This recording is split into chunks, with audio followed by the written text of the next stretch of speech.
আমি রাসেল আহমেদ আপনাদের স্বাগত জানাচ্ছি 24 ঘন্টায় প্রেজেন্টেড বাই হাতিল। আমরা সমসাময়িক রাজনীতি নিয়ে আলোচনা করি, আজকেও করব। তবে আইন শৃঙ্খলা পরিস্থিতি এবং সমসাময়িক বিষয়গুলো নিয়ে আলোচনায় থাকতে চাই। আমাদের সাথে স্টুডিওতে যারা অতিথি হিসেবে রয়েছেন আলোচনার জন্য, তাদের সাথে আমরা একটু শুরুতে পরিচিত হইনি। ডান দিক থেকে শুরু করছি, ব্যারিস্টার আসাদুজ্জামান ফুয়াদ, যুগ্ম সদস্য সচিব, আমার বাংলাদেশ পার্টি। আপনাকে স্বাগত আজকের এই আলোচনায়। এরপরে রয়েছেন জনাব মাসুদ কামাল, জ্যেষ্ঠ সাংবাদিক, আপনাকেও স্বাগত জানাচ্ছি আলোচনায়। এবং রয়েছেন জনাব রহিন হোসেন প্রিন্স, সাধারণ সম্পাদক, বাংলাদেশের কমিউনিস্ট পার্টি, আপনাকেও আলোচনায় স্বাগত জানাচ্ছি। আমরা আলোচনা শুরু করতে চাই, যেটি বলছিলাম যে আইন শৃঙ্খলার পরিস্থিতি নিয়ে একটু আলোচনা করব আজকে। জনাব মাসুদ কামাল, একটু আপনাকে দিয়ে শুরু করছি। আজকে সচিবালয়ে হট্টগোল হয়েছে ডিসি হওয়ার দাবিতে, সেটি হয়েছে। আজকে তিতাস পেট্রো বাংলার মধ্যে হট্টগোল হয়েছে, আহতও হয়েছেন, মারামারি পর্যায়ে চলে গেছেন। এবং আজকে আরও একটি ঘটনা, যেমন কুষ্টিয়ায় পৌর যুব দলের একজন নেতা আওয়ামী লীগের কাউকে দেখা মাত্র পিটিয়ে মারার হুমকি দিয়েছেন। এই ধরনের অসংখ্য উদাহরণ প্রতিদিন হচ্ছে। তো এই যে আইন শৃঙ্খলা পরিস্থিতি, এটি আসলে কবে উন্নত হবে? দেখেন, এই পরিস্থিতিটা মানে আপনি উন্নত হবে না। আপনি উন্নত হওয়ার কোনো কারণ নেই। এটাকে উন্নত করতে হবে, অথবা উন্নত হওয়ার জন্য কিছু পদক্ষেপ নিতে হবে, এবং সেই পদক্ষেপগুলো কিন্তু এই সরকারকে নিতে হবে। আপনি এখানে বসে কিন্তু আমি অনেকদিন আগে বলছিলাম একবার যে এটা কিন্তু মানে এদেরকে উদ্বুদ্ধ করতে হবে যে পুলিশ যেটা আছে, আইন শৃঙ্খলা কে রক্ষা করবে? পুলিশ তো করবে। তো পুলিশকে কি আপনি উদ্বুদ্ধ করতে পেরেছেন? অথবা যে নাকি আগের থেকেই করাপ্ট, তাকে আপনার হাজার কোরআনে বাণী শোনালো ভাই, কোনো কাজ হবে না রে ভাই। চুরি করা তো মহাপাপ না? চুরির তো শাস্তি, বিরাট শাস্তি। কিন্তু একটা চোরে ডাইকে নিয়ে আসেন না, আইনে না তারা কতক্ষণ এই ধর্মীয় জ্ঞান টেন দেন, দিয়ে আপনি সাইডে একটা বাথরুমে যান, দেখবেন যে আপনি টেবিল থেকে এসে কিছু না পেলে একটা কলম নিয়ে যাবেন, আর একটা কিছু নিয়ে চুরি করে নিয়ে চলে যাবে। কিন্তু ওরা আপনার লাঠি দিয়ে দুটো বাড়ি দেন, দেখবেন ঠিক হয়ে গেছে। মানে একটা ভয় তো থাকতে হবে এর মধ্যে। তো এই যে আমাদের আইন শৃঙ্খলা বাহিনী আছে, আপনি ধরে রাখেন এর মধ্যে 60% সরাসরি গত 16 বছরে সরকার দ্বারা লাভবান হয়েছে। এই 60% আপনি পায়ে ধরে কান্নাকাটি করলেও তারা ওই সরকারের বিরুদ্ধে যাবে না। কথাটা পরিষ্কার। এটা যতদিন মধ্যে আপনি না মানবেন, ততদিন পর্যন্ত আপনি এরকম ঠেকার মধ্যে পড়তে থাকবেন, ঝামেলায় পড়তেই থাকবেন। যারা সরাসরি হাসিনা সরকার দ্বারা উপকৃত, তাদেরকে আপনি কিছুতেই, যারা হাসিনা সরকারকে ফেলে দিয়েছে, তাদের পক্ষে আনতে পারবেন না। তারা এমন কাজ করবে না যাতে নাকি এই সরকারের সুবিধা হয়। এটা ক্লিয়ার। এখন এইটার কথা, এই কথাটাকে আপনি ভাবছেন, অথবা এদেরকে যদি আমি বাদ দিতে হয়, এদের বিকল্প আমি কাকে নিব, সেটাকে একবার আপনি চিন্তা করছেন? চিন্তা করেন নাই তো। 60% বাদ দিয়ে কি চলবে? কেন চলবে না? কিভাবে এত দ্রুত শূন্যস্থান কিভাবে দ্রুত শূন্যস্থান? আপনি তাহলে খুব দ্রুত কাজ করেন, একদিনে করতে বলছি না, আপনি 1 মাসের মধ্যে শেষ করেন। এটা ক্লিয়ার রে ভাই। সচিবালয়ে কি হয়েছে? কিছু লোক চুপচাপ বসেছিল যে দেখি কি হয়। যখন দেখছি আরে আগের সবাই তো আগের জায়গায় আছে, তখন ভাবতে আমি এখন আগের জায়গায় থাকবো না। হাসিনা আমলের একজন সচিবকে কেমন সহায়তা পারছেন? আবার উল্টা করে বলি, হাসিনা আমলের একজন সচিবও কি আন্দোলনের পক্ষে ছিল? হাসিনা আমলের একজন সচিব আন্দোলনের পক্ষে ছিল না, কিন্তু হাসিনা আমলের সবগুলি সচিব এখনো রয়ে গেছে। আপনি তাদের কাছ থেকে আশা করতেছেন তারা সবাই 5 তারিখে এসে নিয়ে এই সরকারের পক্ষ হয়ে যাব। এই আশাটা আপনি কেন করেন? তার মানে আপনার কমন সেন্সে ঝামেলা আছে ভাই। সেটি নাকি কমন সেন্সে ঝামেলা আছে, এবং আপনার মধ্যে এক ধরনের আত্মহত্যা করার প্রবণতা আছে, এই জন্য আপনি করতেছেন। নাকি প্রশাসনকে পক্ষে রাখারও এক ধরনের চেষ্টা? কি পক্ষে রাখবেন আপনি? যে এতক্ষণ আমার বিরুদ্ধে যুদ্ধ করছে, সে আমার পক্ষে আসবে কি, কোন মন্ত্র বলে? এই মন্ত্র এখনো পৃথিবীতে আবিষ্কার হয় নাই। সে তো ফাইট করছে রে ভাই। এটা তো এমন না যে আপনি নিয়মতান্ত্রিক পদ্ধতিতে আসছেন। আপনি কি নিয়মতান্ত্রিক পদ্ধতিতে আসেন নাই তো? আপনি নিয়ম ভেঙে আসছেন। নিয়ম ভেঙে আসার পর ওই যারা নাকি ওই নিয়মটাকে টিকে রাখতে চাইছে, তাদেরকে আপনি আশা করতেছেন আপনাকে দেখে ভালোবেসে সে আসে বলবো আপনার সঙ্গে। এটা হয়? এটা কোনোদিনও হয় না, পারে নাই তারা। পুরোনো কিছু অথর্ব লোককে নিয়ে আসছে এখানে। এটা আমি আগেও বলছি ভাই, যে লোকগুলিকে আনছে এই লোকগুলির উপর আমার কোনো ফেথ নেই। কিন্তু তাদের পরিবর্তে যারা আসবে বা আসতে হলে তো প্রমোশন বা সিস্টেমিক ওয়েতে আসার দরকার। এর পরের কয়েক সাইকেলও বলা হচ্ছে যে কয়েক সাইকেল আস্তে আস্তে যাবে। তারা যখন দেখবে যে আমার উপরের এক ধাপ সম্পূর্ণ সরাই দিছে, তখন যারা আসবে তারা ভয়ে কাজটা করবে। চোর কিন্তু লাঠি দেখে সাধু হয়ে যায় না, বাট চোর লাঠি দেখে চুরি করতে ভয় পায়। তা আপনি কি লাঠিটা দেখাইতে পারছেন? পারেন নাই তো ভাই। আপনি একদম স্ট্রেট হইতে সমস্ত সচিবকে, আমি দায়িত্ব নিয়ে বলতেছি, সমস্ত সচিবকে একদিনে স্যাক করা উচিত ছিল। করে দিয়ে তারপরে আপনি ওই এই আপনার যারা এই আছে এডিশনাল সেক্রেটারি আছে এটাকে সেক্রেটারি বানিয়ে দেন, জয়েন্ট সেক্রেটারি বানিয়ে দেন। কিছু ভালো সচিব কিন্তু তো এই খাই যাবে, ধরা খাই যাবে, যাকটা দুই একটা, ওইগুলো শহীদ, দুইজন শহীদ থাকুক, অসুবিধাটা কি আছে? এখন তো পুরো জাতি শহীদ হবো, পুরো জাতি শহীদ হওয়ার অবস্থা হয়েছে। তো আমি বললাম তো কিছু করতে, বঙ্গবন্ধু এই ভুলটা করছিল, পয়সা কথা। 1971-এর 15ই ডিসেম্বর পর্যন্ত যে সচিবরা, যে আমলারা পাকিস্তানকে সাপোর্ট করছে, পাকিস্তানকে সার্ভ করছে, তাদেরকে দিয়ে শেষ প্রশাসন চালাতে যাচ্ছিল। পরের দিন 16 ডিসেম্বর সবাই কিন্তু বাংলাদেশের পক্ষে আসে নাই, ভান করছিল, এবং তার ফল 3.5 বছরের মাথায় ওনাকে জীবন দিতে হয়েছে। আমাদের এই প্রশাসন যেটা আছে এদের তো সে অভিজ্ঞতাও নাই, মানে প্রশাসন এখন যারা ক্ষমতা আছে উপদেষ্টা, তাদের সে অভিজ্ঞতাও কিন্তু নাই, রাজনৈতিক সে অভিজ্ঞতা। আপনারা যেগুলো নিয়ে আসছেন এই হয় কি বলবো, কয়েকজন বুড়া আনছেন, 2জন শিশু আনছেন, আইনে মোটামুটি এটা কিছু একটা করতে চাচ্ছেন। যে একটু যেতে চাই ব্যারিস্টার আসাদুজ্জামান ফুয়াদ, একটু আপনার কাছে জানতে চাই। আমরা আগেও ঘটেছে, আবার গত রাতেও বোধহয় সিলেটের শাহপরান মাজারে সংঘর্ষ হয়েছে এবং অনেকেই আহত হয়েছেন। মানে এই রকমের আরও বিভিন্ন জায়গায় ঘটছে, বা আমরা যেটি নিয়ে কথা বলছিলাম, এই যে আইন নিজের হাতে নেওয়ার যেই চেষ্টাটা, সেটি আর কতদিন মানে অপেক্ষা করতে হবে, বা এই ধরনের চেষ্টা কতদিন থাকবে? আমাদের ছাত্র জীবনের একটা গল্প বলি। 2001-এ যখন লন্ডনে আমরা পড়তে গেছি, তার কয়েক মাস পরেই হচ্ছে আপনার 9/11-এর ঘটনা ঘটে। আগামীকালকে বার্ষিকী, তাদের ওয়ার্ল্ড ট্রেড সেন্টারে যে ঘটনা ঘটে ইংল্যান্ডে, তখন ট্রান্সপোর্ট সেক্রেটারি, যিনি মন্ত্রী বলে আমাদের ক্যাবিনেট মিনিস্টার ইকুইভ্যালেন্ট, তাকে তার এপিএস মহিলা SMS করেছে যে মিনিস্টেরিয়াল কিছু ক্যাওয়াস আছে। এবং যখন পরের দিন সেপ্টেম্বরের 12 তারিখে যখন সারা দুনিয়া এই ঘটনা নিয়ে ব্যস্ত, ও সময় সে তার মন্ত্রীকে একটা টেক্সট করে যে this is the best time to Barry some bad news of the ministry. মানে এখন একটা ভালো সময় যাচ্ছে আমাদের মন্ত্রণালয়ের যে কিছু বাজে ব্যাপার স্যাপারগুলো আছে এগুলো কবর দিয়ে দেওয়ার। তো সারা দুনিয়াতেই আপনার একটা যে কোনো ক্যাওয়াস থেকে অপরচুনিটি গেইন করবার একটা জায়গা সবার মধ্যে আছে, একটা জনগোষ্ঠীর মধ্যে আছে। আপনি দেখবেন যে রিসেন্টলি যেটা ঘটেছে গত মাসখানেকে, ছ্যাঁচড়া চুরি ডাকাতি যেগুলো বলে, এগুলো কিন্তু কমে গেছে। আপনি দেখবেন যে মানে মানি ব্যাগ চুরি হওয়া, মোবাইল চুরি হওয়া, এগুলো নাই। কোনটা বেড়েছে? ডাকাতি বেড়েছে। দেখবেন যে খুব সফিস্টিকেটেড ডাকাতি, এবং ডাকাতি দেখবেন যে পরিকল্পিত ডাকাতি হচ্ছে। আওয়ামী লীগের নেতাদের বাড়িতে ডাকাতি, অথবা প্রশাসনের করাপ্ট অফিসার ছিল তাদের বাসায় ডাকাতি।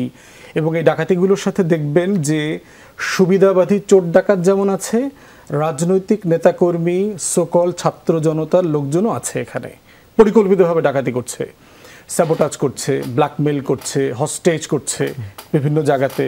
এবং আমরা বিভিন্ন জায়গাতে শুনতে পাচ্ছি আর কি, জানি যে আমার বাসায় 400 কোটি টাকা আছে, আপনি যদি 300 কোটি টাকা সেভ করে দিতে পারেন 100 কোটি টাকা আপনাকে দিব। তো সেই 100 কোটি টাকা আবার কিভাবে লেনদেনে ভাগ বাটোয়ারা হবে সেটা আবার আলোচনা হচ্ছে।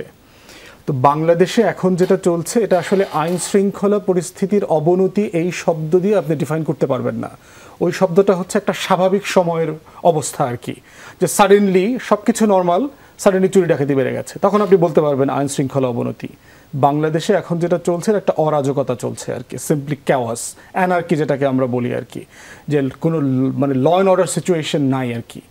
আপনার আমাদের মক্কেলরা ফোন দিচ্ছে যে থানায় ফোন করলাম, পুলিশ আসতে পারবে না বলেছে। কেন? বলে যে ওই এলাকাতে আমাদের গেলে পরে গাড়িতে অ্যাটাক হইতে পারে, ঝামেলা হইতে পারে, মারধর খাইতে পারে।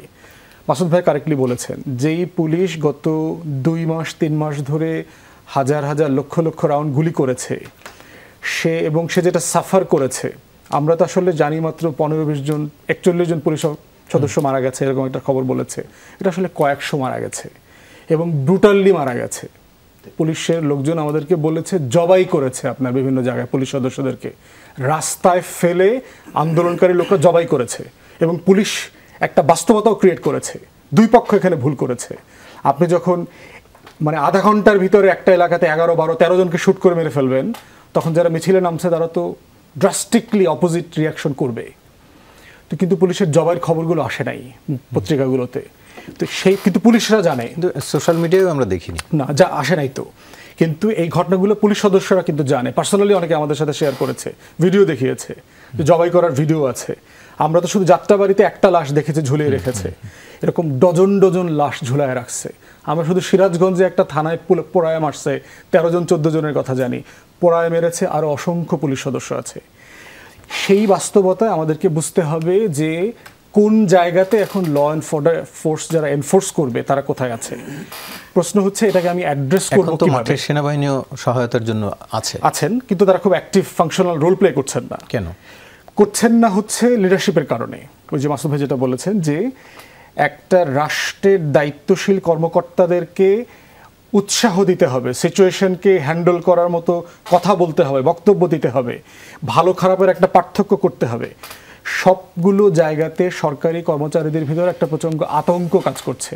আমি কি থাকবো, চাকরি থাকবে, সাসপেন্ড হয়ে যাব, কোনটা করব, এইটা করলে চাকরি থাকবে না ওইটা করলে চাকরি থাকবে, এইটা করলে কি আবার ছাত্ররা আমার বিরুদ্ধে খেপবে কিনা, আমার বিরুদ্ধে আবার সোশ্যাল মিডিয়াতে স্ট্যাটাস দিবে কিনা। মানে এই ধরনের একটা অনিশ্চয়তা প্রশাসনের সবার মধ্যে কাজ করছে। এখন প্রশ্ন হচ্ছে এইটাকে অ্যাসিওর করার কোনো জায়গা আমরা উপদেষ্টাদের কাছ থেকে দেখতে পাচ্ছি না। রিপ্লেসমেন্ট কি আপনি জিজ্ঞেস করেছেন, বিকল্প খুব সহজ। 40% পুলিশ সদস্য এখনো কাজে জয়েন করে নাই। আমাদের সেনা সদস্য, রিটায়ার্ড সদস্য আছে 50-এর নিচে বয়স, 60,000-এর কাছাকাছি, যারা ট্রেন্ড সোলজার।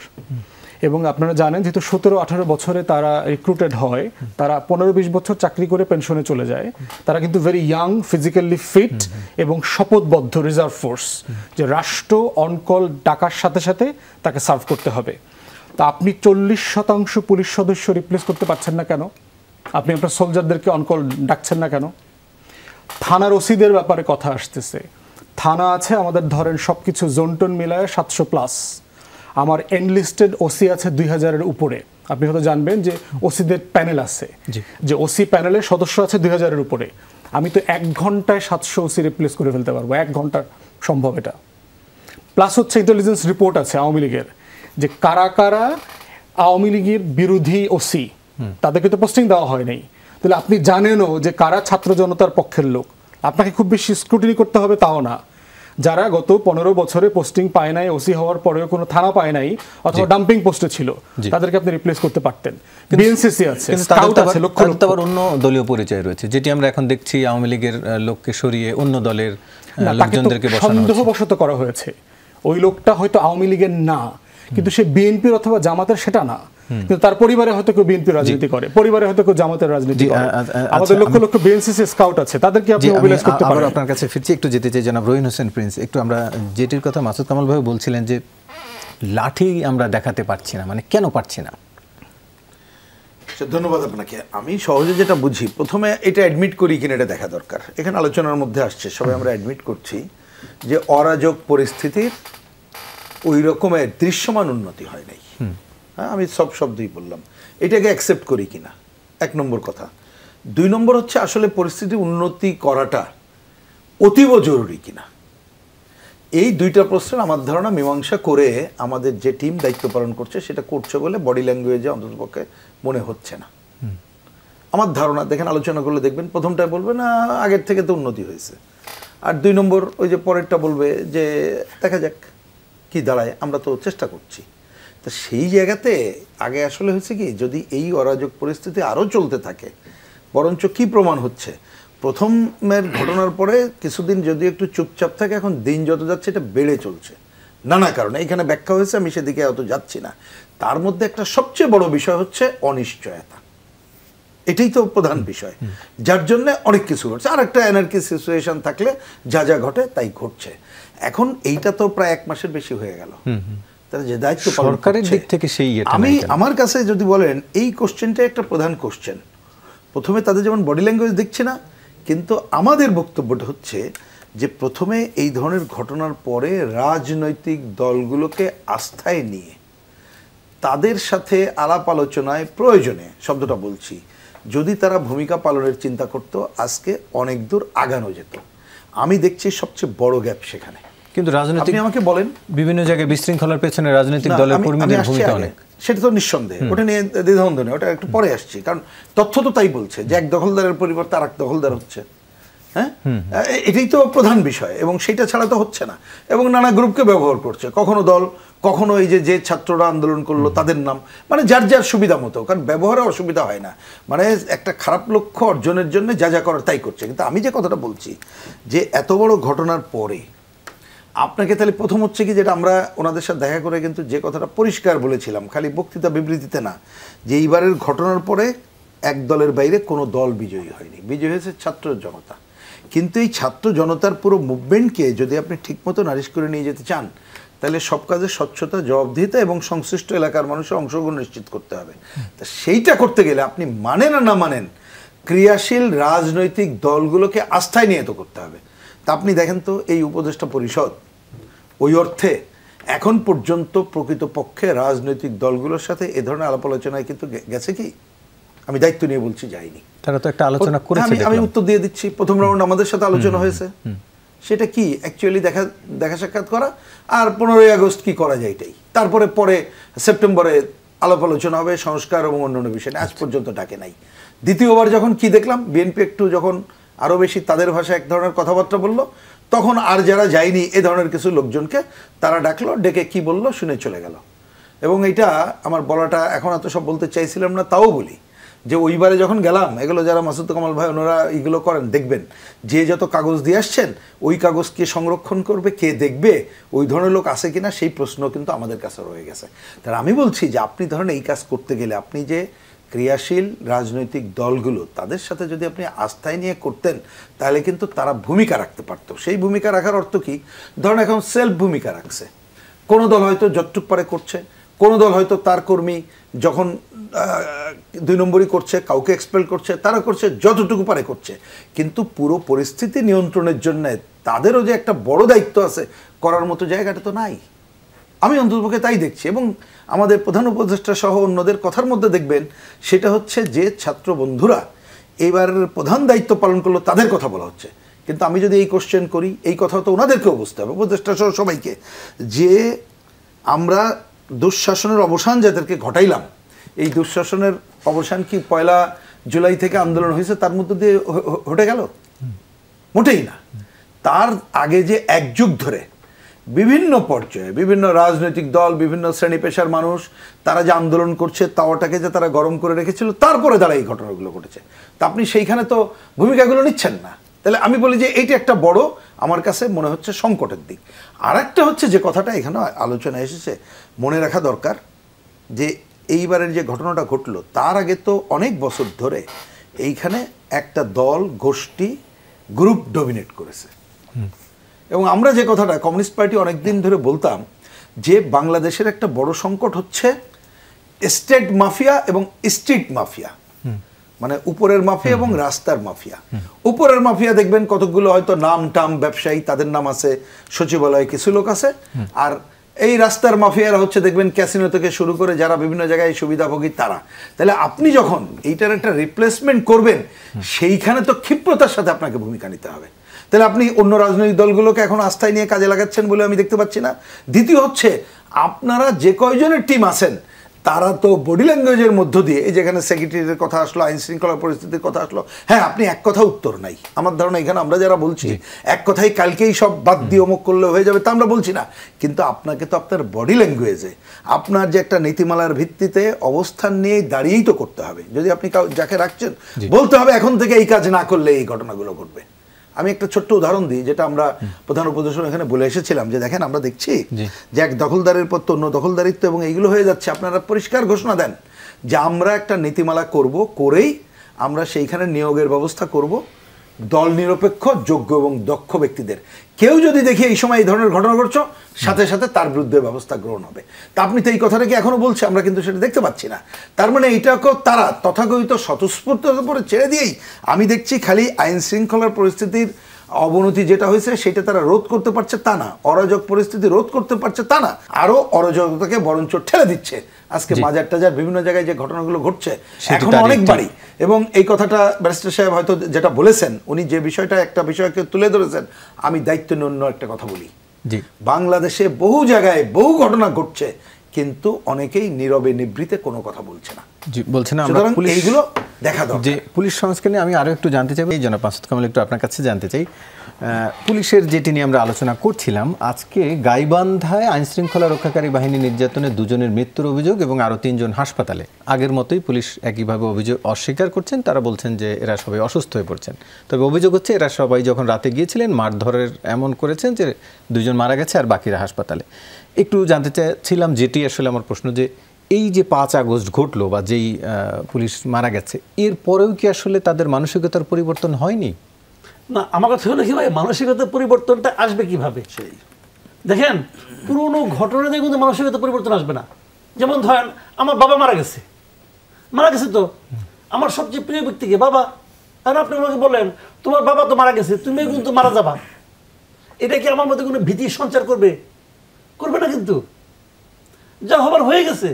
তো এখানে কিন্তু তাই হয়েছে, ওগুলো মারা গেছে, ওরা মনে করছে যে ওরা মারা যাবে, কেউ মারা যাবে, কিন্তু আমি মারা যাব না। এবং বরঞ্চ সে কিভাবে নেবে যে আমার স্বজাতিকে মেরেছে, আমি চান্স পেলে প্রতিশোধ নিব। এটি তাদের মানসিকতা কিন্তু এটা হবে। এদেরকে মোটিভেট করতে হবে। মোটিভেটটা কীভাবে হয়? মাথায় হাত বুলাইয়া অথবা পিঠের লাঠি বসাইয়া নরমে গরমে মোটিভেশনটা আনতে হবে। কিভাবে আপনি আনবেন? আপনি যদি এটা প্রমাণ করতে পারেন যে অন্যায় করলে আমি শাস্তি দেই, অন্যায়ের জন্য শাস্তি, আর ভালো কিছু করলে পুরস্কার। ধরেন একটা দৌড় প্রতিযোগিতা হবে, যে সবার শেষে থাকবে, যদি বলা হয় যে সবার শেষে থাকবে, তার পিঠের মধ্যে কিন্তু বেত দিয়ে বাড়ি দিব। এই বেতের বাড়ির থেকে বাঁচার জন্য সবাই কিন্তু আগে যেতে চাইবে। আর যদি বলা হয় যে সবাই সামনে থাকবে, তাকে আমি একটা পুরস্কার দেবো, মেডেল দেবো, সবাই কিন্তু আগে যেতে চাইবে। কথাটা খেয়াল করেন কিন্তু। তো এই বেতের বাড়ির ভয়ে পিছিয়ে থাকতে চাইবে না, আর মেডেল পাওয়ার আকাঙ্ক্ষায় সবাই আগে যেতে চাইবে। আর আপনি যদি বলেন যে না, তোমরা সবাই যার যার মতো করে দৌড়াও, দেখবেন দৌড় ওখানে আর হবে না। এটা হলো রিয়েলিটি ভাই, এটা হিউম্যান নেচার। তো এখানে কিন্তু সেটা আপনাকে বলতে হবে যে আপনি যদি সুশাসন কায়েমের জন্য কাজ করতে পারেন, আপনাকে পুরস্কৃত করা হবে। আর আপনি যদি আগের ফরম্যাটেই চলেন, তাহলে আপনাকে তিরস্কার করা হবে। পুরস্কার এবং তিরস্কারের যে আপনার মানে নিয়মটা, আপনাকে এই নিয়মটা এখানে চালু করতে হবে। গত 1 মাসের মধ্যে কোথাও দেখেছেন এই ফরম্যাটটা আছে? আগে কিন্তু ছিল যে তুমি যদি বিরোধী দলের লিডারকে থাপড়াইতে পারো, তাহলে তোমার জন্য বিপিএম পিপিএম অনেক কিছু আছে। আর তুমি যদি জওয়ান আব্দুল ফারুকরে মাইরা মিরা, সে বিপিএম টিপিএম পিপিএম পেয়ে গেছে, সব পুরস্কার সে পাইছে। তো ওই সময় একটা ফরম্যাট তারা তৈরি করছিল যে এটা করলে এটা হবে। এখন 15 বছর ধরে যে একটা ভুল নিয়ম চলছিল, এটাকে আপনি প্রমাণ করতে পারছেন? কোনো কথায়, কোনো আচরণে, কোনো অ্যাকশনে পারছেন? পারেন নাই। উনি যিনি এখন দায়িত্বে আছেন, উনি কি ওনার কোনো একটা বক্তব্য আপনি পেয়েছেন যে এরকম করলে এরকম করবো আমরা? পেয়েছেন? পাননি তো। সব তো আগের ফরম্যাটই চলছে। তাহলে বলবেন যে হচ্ছে না কেন? হচ্ছে না 2টা কারণে। এটা আমি বলি কি কারণে হচ্ছে না, যেটা ফুয়াদ ভাই কিছুক্ষণ আগে বললেন যে শেষরামি চুরি কমে গেছে। 2টা কারণ হচ্ছে না। একটা কারণে শেষরামি যেটা কমছে, এটা কি কারণে কমছে? ওরা ধরে নিছে যে যদি স্টুডেন্টদের হাতে ধরা পড়ে অথবা যদি মবের হাতে ধরা পড়ে, তাহলে পিটিয়ে মাইরেই ফেলাবো। আগে কি ভাবতো যে আমি চুরি করলাম, চট থাপড়ে আমাকে ছেড়ে দেবো, কিন্তু আমাকে নিয়ে কেউ থানায় যাবে না, কারণ থানায় নিয়ে যে যাবে সে ঝামেলা করবে। আগের ইতিহাস যেটা আর কি, কাজে সে কিন্তু ওই জন্য করতো। এখন তাকে রক্ষা করার জন্য পুলিশ নাই। পুলিশ কিন্তু আগে বেসিক্যালি এই শেষরাজদের রক্ষা করতো, কিন্তু শাস্তি দিত না, তো রক্ষা করতো। এখন রক্ষা করার জন্য পুলিশ নাই, এই একটা ভয়। আর কিছু লোক করতেছে না ভালোবেসে কিভাবে? তারা ভাবছে ভাই হাসিনার ওই অত্যাচার থেকে তো বাঁচছি, ওর দেখো দোজক ছিল, দোজক থেকে বাইরে এসে দেখছে বেহেশত হইতেও পারে, কটা দিন অপেক্ষা করে দেখি। বেসিক্যালি ঘটনা ঘটছে কিন্তু এই 2 কারণে, অন্য কোনো কারণে। এখানে কিন্তু ওনাদের কোনো কৃতিত্ব নাই। বাট আমাদের বক্তব্যটা কি, এখন আপনার পরিস্থিতি আপনার অনুকূলে আছে, আপনি যদি এখন সেটা করতে না পারেন ভাই আর পারবেন না। আমি আপনাদের আবারও বলি, এই 36 দিনের ঘটনা, এই 36 দিন বাংলাদেশের ইতিহাসে দ্বিতীয়বার আসবে না। 5ই আগস্ট দ্বিতীয়বার আসবে না। এই 36 দিন এবং 5ই আগস্টের সুফল যদি আপনি ঘরে তুলতে না পারেন, তার জন্য আপনি দায়ী থাকবেন। ডক্টর ইউনূস, আমরা ডক্টর ইউনূসকে বলতেছি, উনি দায়ী থাকবেন। ওনার মধ্যে সারাক্ষণ থেকে একটা স্তুতি, ছাত্ররা আমাকে আনছে, তোমরা আমাকে এনেছো। উনি খুব সুন্দর বক্তৃতা দেন। কালকে দেখলাম যে একটা রীতিমতো কবিতার মতো বক্তৃতা দিলেন বক্তৃতা। আমি পুরো বক্তৃতাটা শুনলাম। শেষে আমি বুঝলাম না যে আমার এখন কি করতে হবে। আমি শেষে বুঝি নাই উনি আমার কাছে কি চান, জাতির কাছে উনি কি চান। সেই চাওয়াটার প্রেক্ষিতে ওনার কাছে দেখেন মুখে বল ওনাকে মাঝে মাঝে খুব আমার কাছে মানে আমি ঠিক দুর্বোধ্য মনে হয় আমার কাছে ওনাকে, মানে ওনাকে এই কারণে মনে হয় উনি দেখলাম প্রথমে জয়েন করার পরে কি একটা ইন্টারন্যাশনাল এক সেমিনারে সে ঘরে বসে মানে অনলাইনে যুক্ত হলেন। ওখানে মূল কথাটা বলেন কি দায়িত্ব নিতে হবে তরুণদের, দায়িত্ব দিতে হবে তরুণদেরকে। তো ওনার উপদেষ্টা মন্ডলীর গড় বয়স কত হিসাব করে বলেন তো আপনি? 2 জন তরুণ নিয়েছেন। ওই দুজনের বার যোগ করলে যদি গড় বয়স করেন 60-এর উপরে, তাহলে হইল কেমন কিনা? মুখে বলেন তরুণদের কথা, বসে থাকেন বৃদ্ধদের নিয়ে পুনর্বাসন বানাইছেন এক সেন্টার, কিন্তু হলো না রে ভাই। বয়সের একটা ভূমিকা আছে। বয়স্ক লোকদের আমি একটা বৈশিষ্ট্য বলি, আমি নিজে তো বয়স্ক হয়েছি, আমি আমাকে দিয়েই বুঝি। কেউ আলাপ করতে আসলে না খালি নিজে কি করছি কিন্তু কই,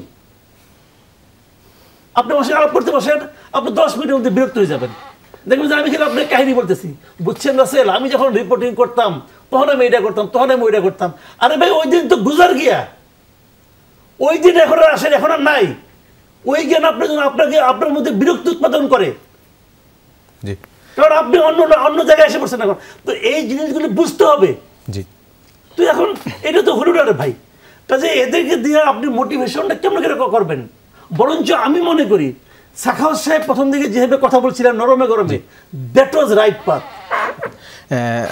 আমি একটু রহিন হোসেন প্রিন্স আপনার কাছে একটু জানতে চাই, আমরা যে ট্রমার কথা বলা হচ্ছে যে পুলিশ এক ধরনের ট্রমার মধ্যে আছে, বা যেটি তিনি বলছিলেন যে ভয়ের মধ্যে আছে, পুলিশকে যদি মাঠে নামানো না যায় তাহলে তো আসলে এই পরিস্থিতির উন্নতিও করা যাবে না।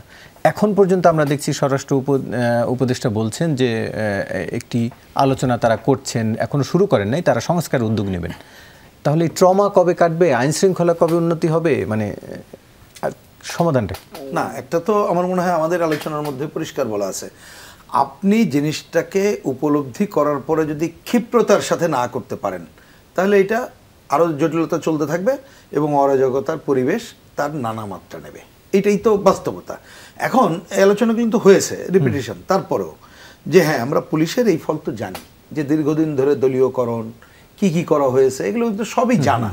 তো এখন তো আপনি সবাইকে তো আমরা বাদ দিতে পারছি না। শুরুতে যে কথাগুলো হলো যে আপনাকে তো পরিষ্কার প্রথমে তাকে তো নিশ্চিত করতে হবে যে তুমি যদি তোমার মানে যাদেরকে আমরা রাখবো এরকমের তো সব একসাথে রাখার তো দরকার আছে বলে আমরাও মনে করছি না, কিন্তু ন্যূনতম আপনি তো নিচের লেভেল থেকে শুরু করে অনেককে একসাথে বিদায় করে সব পারবেন না। তাহলে প্রথমে তো তার ট্রমা কাটানোর জন্য তাকে আপনাকে একটা জায়গায় আনতে হবে যে তুমি যদি এখন থেকে এই দায়িত্বগুলো পালন করো বাকিটা আমরা দেখছি। আপনার বুকে টেনে নিয়ে এই কথা তো বলতে হবে। হ্যাঁ, কেউ শুরু করেছিলেন কিন্তু পরে তো পারলেন না। এই যে একটা নাম উনি বলেছেন, আমি কোনো নাম বলতে চাচ্ছি না, কারণ নাম বললে মাইন্ডসেটটা অন্য জায়গায় চলে যাবে। তা সুতরাং সেই কাজটা তো আমরা কারোর দিকে দেখতে পাচ্ছি না। কিন্তু এই কাজ করা ছাড়া আমারও মাথায় আসে না যে ওনারা কিসের উপরে ভর করে যে বসে আছেন, এটা কিন্তু আমিও বুঝতে পারছি না। উনি কি মনে করছেন যে অমুক একজনকে দায়িত্ব দিলাম তিনি এইগুলো করে দেবে, এটা আর একটা ভুল পদক্ষেপ হবে বলে আমার জেনারেল অবজারভেশন। মানে আমি কোনটা বলতে চাইছি, ধরুন পুলিশদের হয়তো মনে করলো অমুক অমুককে দায়িত্ব দিলাম তিনি করবে, এইটা কিন্তু পারা যাবে না। কারণ যে প্রেক্ষিত, এটা তো নর্মাল প্রেক্ষিত না। মানে নর্মাল যেভাবে এটাকে দায়িত্ব চেঞ্জ হয়, একজনকে দায়িত্ব দিলাম উপরে তিনি যে মোটিভেটেড কাজটা করবেন, কারণ তার প্রতি আস্থাটা আসবে কিভাবে? যে কোনোভাবে ওকে আস্থা অর্জনের কাজ যারা দায়িত্ব নিয়েছেন তাদের করতে হবে। আর আমার ওই কথাটা একটু বাড়তি শোনানো বলবো যে মানে কি বলে যে এই যে গণতান্ত্রিক রাজনৈতিক দলগুলো তাদেরকে আস্থায় নিতে হবে। আপনি ঠিক আছে ওইটাও বাদ দেন, করেন না, আপনি বিপদে পড়লে পরে ডাকবেন, তখন নয় দেখা যাবে আমরা আমাদের দায়িত্ব পালন করবো, সেটা অন্য আলোচনা। কিন্তু ন্যূনপক্ষে ওনারা যদি তাদের এই ট্রমা কাটানোর জন্য ব্যবস্থাগুলো না করেন তাহলে হবে না। কারণ আসলেই তো ব্যাপক ট্রমার মধ্যে আছে। আর একটা হচ্ছে মনে রাখতে হবে, অনেকের ট্রমা ইচ্ছা করলেও কাটবে না, বাস্তবতা, বা কাটানোর আপনার দরকার নাই, কারণ সেটা তো আপনার হিসাবের মধ্যে আছে, নাই তা না। এগুলো কিন্তু ফাইল খুঁজলে পাবেন। বরঞ্চ আমি উল্টা এখন আমাদের কাছে কিছু খোঁজখবর কি আসছে জানেন, সেটা হচ্ছে অনেক জায়গায় যারা বিভিন্ন দায়িত্বপ্রাপ্ত লোক আগে ছিল, মানে বিশেষ সংস্থাগুলো, তারা এখন উল্টা পুরনো কাগজ কলম অনুযায়ী কার্যক্রম চালাইতে যেয়ে আরও সংকট তৈরি করছে। আপনি বিভিন্ন জায়গার তথ্যপাত্র এইগুলো আপনি দেখবেন। আমরা তো খবর পাই যে ঢাকা শহরে আপনি দেখেন এখনও পর্যন্ত যাদেরকে ওসি অন্য জায়গায় নিয়োগ দেওয়া হয়েছে, আপনার হয়তো একটা বাস্তব কারণে আগে যে ইনসিডেন্টটা ঘটছে, আপনি যে একটা জিডি করবেন, অন্য কিছু করবেন, এখনও তারা তাদের সুবিধা মতো বলছে যে না এটা তো এখন তো ভাই এক ছাত্রদের কথা এবং অন্য ছাড়া অন্য কোনোটা আমরা করছি না। তাহলে আপনি যখন শুরুতে এই বডি ল্যাঙ্গুয়েজটা করছেন এবং উপরের যারা দায়িত্বপ্রাপ্ত আছেন তাদেরকে এটাকে পরিবর্তনের জন্য আপনি অন্ততপক্ষে আমাদের বিবেচনায় দৃশ্যমান ভূমিকা দেখছি না, তখন তো এই সংকটগুলো থেকেই যাচ্ছে। জি, এই সংকট যদি থাকে তাহলে আগে যেটা বলেছি এটাই রিপিট করছি, যেটা এই গণ অভ্যুত্থানের চেতনা শুধু ক্ষতিগ্রস্ত হবে না, এবং আমরা এইবারের যে জায়গায় গেছি এইটা যাওয়ার পরেই, কারণ শুরুতে অনেকগুলো ব্যত্যয় হয়েছে, সেটা হয়তো পরে আর আলোচনাগুলো করা যাবে। এমনকি এখনো পর্যন্ত, সরি এই কথাটা বলে আমি শেষ করি, দেখবেন যে এইটা যেমন হচ্ছে না, এর মাঝে দেখবেন নিয়োগ এবং অন্যান্য ঘটনায় এই সরকার এমন কোনো প্রশ্নবুদ্ধ জিনিস নিয়ে আসছে সেটা কিন্তু আরও এই সংকটকে উস্কে দিচ্ছে, সেটা মনে রাখতে হবে। সেগুলো তথ্য উপাত্ত হাজির করা যায়, আমি তথ্য উপাত্ত হাজির করার থেকে আমি জেনারেল ফর্মে কথাগুলো বললাম। আপনারা এইটাও কিন্তু অরাজকতাকে টিকে রাখার ক্ষেত্রে অন্যতম তথাকথিত নেগেটিভ অর্থেই বলছে অবদান রাখছে, যেটা মোটেই কাঙ্ক্ষিত না। জি, ব্যারিস্টার আসাদুজ্জামান ফুয়াদ, একটু আপনার কাছে জানতে চাই যে রাষ্ট্র সংস্কার দরকার, সবকিছু সব জায়গাতেই সংস্কার দরকার, প্রায়োরিটি লিস্ট অনুযায়ী কি আগাচ্ছে বলে মনে হচ্ছে, মানে যেটা যখন দরকার সেই অনুযায়ী আগাচ্ছে কিনা, তারা কি আসলে এগোচ্ছে কিনা, এটা হলো মূল প্রশ্ন আর কি। প্রশ্ন হচ্ছে যে আমরা যখন অ্যাড্রেস টু দ্য নেশন শুনলাম প্রফেসর ইউনূসের, এটাই তো আসলে আমরা শুনতে চাচ্ছিলাম। এবং আমরা সবাই প্যানেলে যেটা আছে, আমরা যারা মানে ক্রিটিক করছি, আমরা কিন্তু এই রেজিমের আসলে মানে শুভাকাঙ্ক্ষী বলতে হবে। আমরা চাই যে এই রেজিমটা যে সংস্কারের উদ্যোগ নিয়ে এসছে তারা সফল হোক, এইটা বলেই হচ্ছে আমরা এই ক্রিটিকগুলো করছি। প্রশ্ন হচ্ছে, দেখেন আমি লম্বা সময় ইউরোপে থাকার কারণে এক্সপিরিয়েন্স বলছি যে ইউরোপে ইটালির যদি দেখেন, সে 68-69 সাল থেকে তার কোনো গভর্নমেন্ট তার 5 ইয়ার্স টেনিওর ফুলফিল করতে পারে নাই। তার অ্যাভারেজ টেনিওর হচ্ছে 2 বছর, 2.5 বছর, 3 বছর। আপনি লুক্সেমবার্গে যাবেন, দেখবেন যে 3-3.5 বছর ধরে কোনো গভর্নমেন্ট নাই, কোয়ালিশন হয় 2 মাস পরে ভেঙে যায়। নেদারল্যান্ডে দেখলাম যে পলিটিক্যাল পার্টিগুলো একমত হতে পারছে না, ইন্টেলিজেন্স চিফকে এনে এখন সরকার প্রধান বানিয়েছে। কিন্তু আপনি দেশগুলোতে ঘোরেন, আপনি রাস্তায় দেখবেন যে বিন আগের মতোই কালেক্টেড হচ্ছে, ট্রেনটা আগের মতোই আসতেছে, স্কুলটা আগের মতোই খুলছে, রেস্টুরেন্টগুলো আগের মতোই নিট অ্যান্ড ক্লিন খাবার সার্ভ করছে, বাসগুলো আবার আগের মতোই সার্ভিস দিচ্ছে। আমেরিকান ফাউন্ডিং ফাদার্সের ভিতর একজন ছিলেন মেডিসন। আমেরিকান ফাউন্ডিং ফাদার্স হচ্ছে 49 জন, পরে উনি একটা সাইন করেছেন। মেডিসনের একটা ফেমাস কোট আছে যে presume the state would be governed by the devil, so prepare your institutions. যে ধরে নিবা তোমার রাষ্ট্রে রাজনৈতিকরা যারা নির্বাচিত হবে এরা ডেভল, এরা শয়তানের বাচ্চা, এই জন্য তোমার প্রতিষ্ঠানগুলোকে ভালোভাবে তৈরি করে ফেলো। কারণ ভালো মানুষ হোক আর খারাপ মানুষ হোক, প্রতিষ্ঠান যদি টাফ থাকে, স্ট্রং থাকে, তখন দেখবেন যে আপনার গভর্নেন্স অ্যাডমিনিস্ট্রেশন এফেক্টেড হয় না। ট্রাম্পের সেকেন্ড নির্বাচনের কথা আপনাদের মনে আছে, ইলেকশনের আগে সে কী করলো? সে তার ভাইস প্রেসিডেন্ট, জানেন যে সে পদাধিকার বলে হচ্ছে আমেরিকার আপার হাউস সেনেটের স্পিকার, তার ওখানকার কাস্টিং ভোট আছে, যদি ভোট সমান হয়ে যায় দুই দিকে, তাকে বলছে যে ইলেকশন ক্লোজিং পেপারে সাইন করতে হয়, মানে সে হচ্ছে লাস্ট রিটার্নিং অফিসার বলতে পারেন আর কি, তাকে ফাইনালি সাইন করতে হয়। সে তাকে বলছে তার ভাইস প্রেসিডেন্ট যিনি ছিলেন যে তুমি এটা সাইন করে দাও আমার পক্ষে, যে ট্রাম্প জিতে গেছে কলেজিয়েট ভোটগুলোতে এবং ইলেকশন কমিশনের সার্ভেতে আমি এটা পেয়েছি। উনি তো ওনার দলের ছিলেন, ওনার দলের থেকে রিপাবলিকান গভর্নর হয়েছেন, ওনার দল থেকে উনি ভাইস প্রেসিডেন্ট ছিলেন, একসাথে টিমে হোয়াইট হাউসে 4 বছর কাজ করেছেন, উনি তো অস্বীকার করেছেন করতে। ওয়াই? সেটা কি কেবল প্রাতিষ্ঠানিক কারণে নাকি মানসিকতার কারণে? প্রাতিষ্ঠানিক কারণে, যে আমি শুধু রিপাবলিকান পার্টির লোক না, আমি শুধু ট্রাম্পের ভাইস প্রেসিডেন্ট না, আই অলসো চেয়ার সেনেট। আমি একটা ইনস্টিটিউশনকে, কংগ্রেসের আপার হাউসকে আমি রিপ্রেজেন্ট করি। গভর্নেন্স অ্যাডমিনিস্ট্রেশনটা হচ্ছে একটা স্কিলের ব্যাপার। একটা জাতির শত শত বছরের অভিজ্ঞতা লাগে পলিটিক্যাল ক্লাস তৈরি করবার জন্য। ইংল্যান্ডে আমরা দেখেছি যে অক্সফোর্ডে একটা সাবজেক্ট আছে শুধুমাত্র পলিটিক্যাল ক্লাস তৈরি করার জন্য, পিপিই পড়ায় সেখানে, philosophy, political science and economics. আমাদের দেশগুলোতে আছে? নাই তো। পলিটিক্স কারা করে? পলিটিক্যাল ক্লাস হইতে হয়তো 6, 7, 8, 9 বছরের জেনারেশনের এমপি আছে ব্রিটিশ পার্লামেন্টে। আমি পার্সোনালি 3-4টা জেনারেশনের এমপিদেরকে চিনি, যার নানার বাবা, নানি পর্যন্ত ব্রিটিশ পার্লামেন্টের এমপি ছিলেন। এই গভর্নেন্সে আমাদের একটা বড় ঘাটতি আছে। এই জন্য দেখবেন যে অ্যাক্রস দ্য পলিটিক্যাল প্ল্যাটফর্ম বাংলাদেশে গভর্নেন্সে যারা আসে, they don't have any clue how to govern. Institution building নিয়ে তাদের কোনো মাথা ব্যথা নাই। এবং এই স্টেটটা হচ্ছে দেখবেন it's a ledger of the pensioners. সবাই যার যার চাকরি থেকে অবসরে গিয়ে তারপর রাজনীতি করতে আসে। সেনাবাহিনীর প্রধান ছিল, সচিব ছিল, বিমান বাহিনীর প্রধান ছিল, ওনার এখন অবসরটা যেটা উনি নাতি নাতিদের সাথে কাটাতেন, ওই যে তোয়াব সাহেবের গল্প বলেছেন না, it's a state governed by the pensioners, যেখানে রাষ্ট্র একটা বয়স ঠিক করে দিয়েছে যে এই বয়সের পরে রাষ্ট্র তোমার প্রতি কৃতজ্ঞ, তুমি আপাতত অবসরে চলে যাও। সেই অবসরের সময়টাতে সে দেশের সবচেয়ে কমপ্লিকেটেড কাজটাতে সার্ভ করতে আসে। যে আমরা একটু প্রসঙ্গ পরিবর্তন করতে চাই, একটু এবারও যেতে চাই জনাব মাসুদ কামাল একটু আপনার কাছে, যেটি আমরা বলছিলাম বিরতির আগে যে 5 কোটি টাকা বরাদ্দ হয়েছে যারা এই অভ্যুত্থানে প্রাণ হারিয়েছেন তাদের স্মরণ সভায়। শুরুতে একটু আপনার মন্তব্য জানতে চাই।